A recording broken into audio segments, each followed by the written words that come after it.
Good morning. This is Father Stephen Kelly from St. John's Church in Detroit. We're continuing our series of daily morning meditations, where we generally look at one or another of the lessons that are assigned for morning or evening prayer, what is known as the Daily Office Lectionary.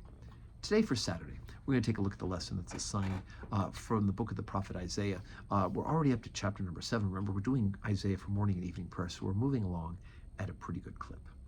So let's take a look at chapter 7, beginning at verse 10. And there's going to be a very familiar verse in here. Moreover, the Lord spake again unto Ahaz, saying, Ask thee a sign of the Lord thy God. Ask it either in the depth or in the height above. But Ahaz said, I will not ask, neither will I tempt the Lord. And he said, Hear ye now, O house of David.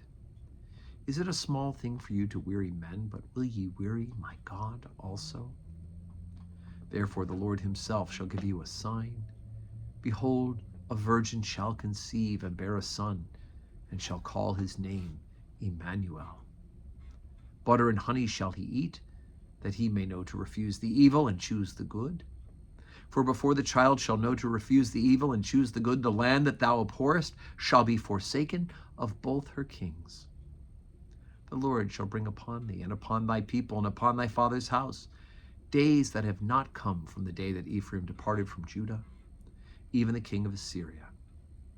And it shall come to pass in that day that the Lord shall hiss for the fly that is in the uttermost parts of the rivers of Egypt, and for the bee that is in the land of Assyria. And they shall come, and shall rest all of them in the desolate valleys, and in the holes, and the rocks, and upon the thorns, and upon the bushes. In the same day the Lord shave with a razor that is hired, namely, by them beyond the river, by the king of Assyria, the head and the hair of the feet, and it shall also consume the beard. Right. So it's kind of interesting imagery at the end that these outsiders, the Assyrians, will start by shaving, right? They start at the head and they'll shave the feet, and they're even going to get to the heart of Judah itself by shaving the beard. But at the end of this lesson, we hear about before all the good stuff comes to pass, right? And the part we recognize, and we'll get to that in a second, that they're going to be taken away. That this is going to happen. That the king's days, kings are going to be numbered. The kings are going to be removed, and that they are going to be sent into this exile. And yet, the hope. Here's the hope.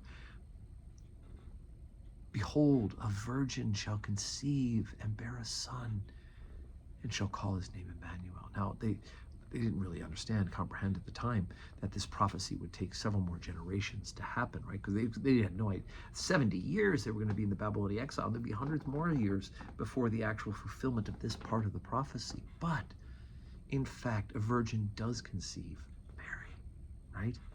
And bears a son. And now, Emmanuel means God with us, right?